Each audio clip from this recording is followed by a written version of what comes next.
بسم الله الرحمن الرحيم. عن أنس رضي الله تعالى عنه قال قال رسول الله صلى الله عليه وسلم أتاني جبريل وفي يده كالمرآة البيضاء فيها كالنكتة السوداء فقلت يا جبريل ما هذه؟ قال هذه الجمعة. قال قلت وما الجمعة؟ قال لكم فيها خير إلى آخر الحدیث. مصنف ابن ابی شیبہ کی یہ روایت ہے اور روایت کافی طویل ہے. ابو یعلا نے اور امام طبرانی نے بھی اس روایت کو سند جید کے ساتھ بیان کیا ہے. حضرت انس رضی اللہ تعالی عنہ سے روایت منقول ہے کہ رسول اللہ صلی اللہ علیہ وسلم نے ارشاد فرمایا کہ میرے پاس جبریل تشریف لائے اور ان کے ہاتھ میں ایک سفید آئینے کی طرح کی چیز تھی جس میں کچھ سیاہ نقطے کی طرح کا تھا. میں نے دریافت کیا کہ جبریل یہ کیا ہے؟ انہوں نے کہا کہ یہ جمعہ ہے. نبی کریم صلی اللہ علیہ وسلم نے فرمایا کہ میں نے پوچھا اور جمعہ کیا ہے؟ انہوں نے جواب دیا کہ اس میں تمہارے لیے خیر و بھلائی ہے. میں نے پوچھا اور ہمارے لیے اس میں کیا ہے؟ انہوں نے فرمایا کہ یہ آپ کے لیے اور آپ کے بعد آپ کی قوم کے لیے، آپ کی امت کے لیے عید ہوگا. آپ کے رب نے آپ پر پیش کیا ہے. آپ پہلے ہیں اور یہود اور نصارہ آپ کے بعد ہیں. یعنی یہود نے ہفتے کو سنیچر کو اور نصارہ نے اتوار کو منتخب کیا اور آپ کے لیے سب سے عظیم دن جمعہ کا منتخب ہوا، اس لیے وہ آخرت میں اس امت سے پیچھے ہوں گے. میں نے دریافت کیا یعنی رسول اللہ صلی اللہ علیہ وسلم نے کہ اس میں ہمارے لیے کیا ہے؟ حضرت جبریل نے کہا کہ تمہارے لیے اس میں ایک گھڑی ایسی ہے کہ جب بندہ اس گھڑی میں اپنے رب سے کسی خیر کا سوال کرتا ہے تو جو اس کی قسمت میں ہے اس کو دے دیا جاتا ہے، اور جو اس کے مقدر میں نہیں ہے تو اس کے لیے وہ دعا اللہ تعالیٰ کے پاس اس سے بہتر اجر کے لیے ذخیرہ کر دی جاتی ہے.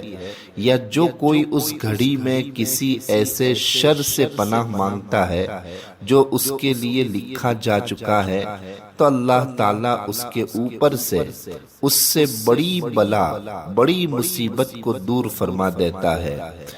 میں نے دریافت کیا کہ اس میں یہ سیاہ نقطہ کیا ہے؟ تو جبرائیل نے کہا کہ یہ قیامت ہے اور قیامت جمعہ کے دن ہی قائم ہوگی، اور یہ دن ہمارے نزدیک تمام دنوں کا سردار ہے، اور قیامت کے دن ہم اس دن کو یوم المزید کہہ کر پکاریں گے. حضور اکرم صلی اللہ علیہ وسلم نے پوچھا کہ آخرت میں اس کو یوم المزید کے نام سے کیوں پکاریں گے؟ تو جبرائیل نے کہا کہ آپ کے رب عز و جل نے جنت میں ایک ایسا میدان رکھا ہے جو سفید مشک کا بنا ہوا ہے.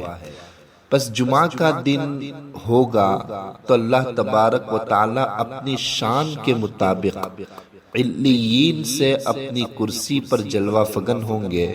پھر کرسی کو جواہرات سے آراستہ سونے کے ممبروں سے گھیر لیا جائے گا، یعنی کرسی کے اطراف میں جواہرات سے آراستہ سونے کے ممبر بچھائے جائیں گے. پھر انبیاء علیہ السلام آ کر ان ممبروں پر بیٹھیں گے.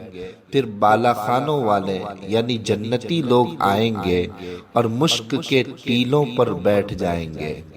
پھر ان کے رب تبارک و تعالی ان پر تجلی کا ظہور فرمائیں گے. پھر اللہ تبارک و تعالی فرمائیں گے کہ مجھ سے مانگو. یہ حضرات اللہ تعالیٰ سے اس کی رضامندی طلب کریں گے، اس پر اللہ تبارک و تعالیٰ فرمائیں گے کہ میری رضامندی نے تمہیں میرے گھر میں پہنچایا ہے، میری جنت میں پہنچایا ہے اور میری عزت سے تم کو نوازا ہے، بس تم مجھ سے اور مانگو میں تمہیں دوں گا۔ چنانچہ یہ حضرات اللہ تعالیٰ سے اس کی رضامندی طلب کریں گے، اللہ تعالیٰ ان کو گواہ کر کے فرمائیں گے کہ وہ ان سے راضی ہو گیا۔ پھر اللہ جل شانہ ان کے سامنے وہ چیزیں ظاہر فرمائیں گے جن کو نہ کسی آنکھ نے دیکھا ہے، نہ کسی کان نے سنا ہے، نہ کسی انسان کے دل میں اس کا خیال گزرا ہے، اور فرمایا کہ یہ تمہارے جمعہ کے دن یعنی جمعہ کی نماز سے واپس جانے کی مقدار کے برابر ہوگا۔ پھر اللہ تعالیٰ اپنی کرسی سے صعود فرمائیں گے اور انبیاء، صدیقین اور شہداء بھی اسی کے ساتھ ساتھ تشریف لے جائیں گے۔ بالا خانے والے اپنے اپنے بالا خانوں کی طرف، اپنی اپنی جنت کی طرف لوٹ جائیں گے۔ یہ بالا خانے سفید موتی ہوں گے، نہ ان میں کوئی جوڑ ہوگا اور نہ پھٹن ہوگی، یا یہ بالا خانے سرخ یاقوت کے ہوں گے یا سبز زبرجد کے ہوں گے۔ ان میں بالا خانے ہوں گے اور ان کے دروازے بارونق ہوں گے۔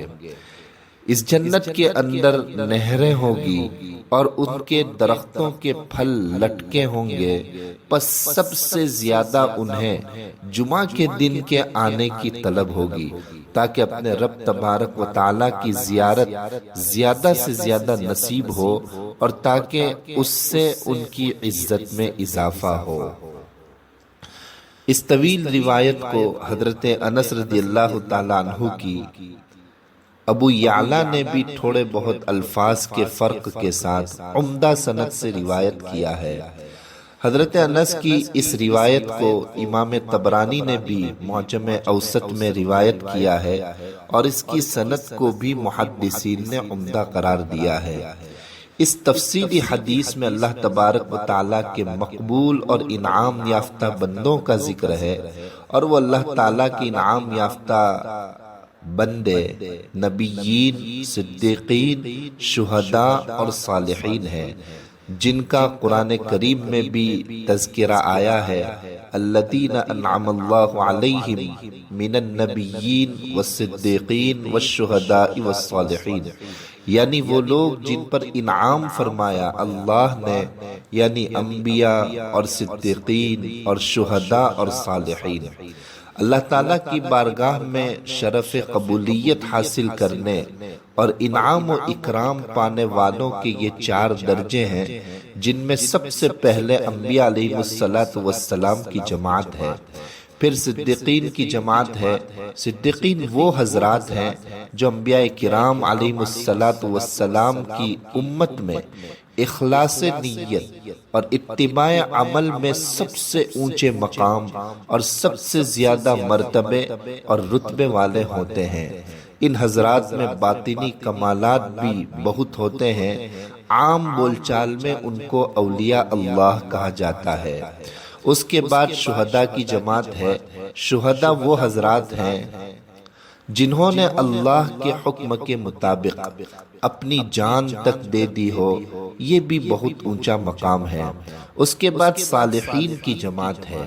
صالحین وہ لوگ ہیں جو پوری طرح شریعت کی اتباع کرنے والے ہیں، فرائض میں بھی، واجبات میں بھی اور سنتوں وغیرہ میں بھی، اور عام بول چال میں ان کو نیک اور دیندار کہا جاتا ہے۔ ان سب کو اللہ تبارک و تعالیٰ کی زیارت کے وقت بھی اپنے اپنے درجات کے مطابق شان سے نوازا جائے گا۔ اس حدیث میں شہداء کے بعد جن جنتیوں کا ذکر ہے اس سے مراد صالحین اور نیک لوگ ہیں، جن کا درجہ صدیقین اور شہداء کے بعد ہے۔ معلوم ہوا کہ آخرت اور جنت میں اللہ تبارک و تعالیٰ کی زیارت جمعہ کے دن ہوا کرے گی، اور جمعہ کے دن جنت کا بازار بھی قائم ہوا کرے گا جس میں لوگ حاضر ہوا کریں گے۔ اس لیے جمعہ کا دن آخرت میں بھی عظیم دن شمار ہوگا۔ بعض علماء نے فرمایا کہ خواتین بھی جنت میں اپنے مقام پر اللہ تبارک و تعالیٰ کی زیارت کریں گی، اور ان میں زیادہ قریب سے زیارت کرنے والی وہ خواتین ہوگی جو جمعہ کے دن نیک اعمال میں زیادہ سبقت لے جانے والی ہوگی، اور اللہ تعالیٰ کی زیارت کرنے سے زیارت کرنے والے مرد اور عورت سب کے حسن و جمال میں اضافہ ہو جائے گا۔ جمعہ کا دن در حقیقت انسان کو اس کے مبدا اور معاد، یعنی انسان کی ابتدا، اس کی پیدائش اور اس کے انجام کو یاد دلانے والا دن ہے۔ لہذا انسان کو چاہیے کہ اس دن کے ذریعے سے اپنے مبدا اور معاد، اپنی ابتدا یعنی پیدائش اور اپنے انجام پر غور کرے، اور سوچے کہ اسی دن قیامت کے روز دوبارہ زندہ ہونا ہے، اور اس دن کو قیامت اور آخرت کی فکر اور اس کی تیاری کا ذریعہ بنائے، اور یہ سوچے کہ جس طرح اللہ تبارک و تعالیٰ نے روئے زمین کے اجزاء کو ملا کر حضرت آدم علیہ السلام کو پیدا فرمایا، اسی طرح قیامت کے دن سور پھونکے جانے پر تمام انسانوں کو جمع کیا جائے گا، اور انسان کے بدن کے اجزاء کو خواہ کسی بھی جگہ ہو اور کسی بھی حالت میں ہو، ان کو ایک جگہ جمع کیا جائے گا، اور تمام روحیں اپنے بدن کے ساتھ جمع ہو جائے گی۔ پھر ہر شخص کے ساتھ اس کے اعمال و افعال جمع ہوں گے۔ غرض یہ کہ اجتماعیت اور جمع کیے جانے کی یہ تکوینی نوعیت اور کیفیت جمعہ کے دن کے ساتھ وابستہ کر دی گئی ہے، اور اس دن سب مسلمان جمع ہو کر جمعہ کی نماز ادا کرتے ہیں۔ ان تمام وجوہات سے اس دن کے اندر اجتماعیت ظاہر ہوتی ہے۔ مذکورہ تمام ان سارے امور اور بڑے بڑے واقعات کے جمعہ کے دن وقوع پذیر ہونے کی وجہ سے جمعہ کے دن کی غیر معمولی فضیلت اور اہمیت معلوم ہوتی ہے۔ اللہ تبارک و تعالی تمام مسلمانوں کو جمعہ کے دن کی فضیلت حاصل کرنے کی توفیق عطا فرمائے، آمین۔ السلام علیکم ورحمۃ اللہ وبرکاتہ۔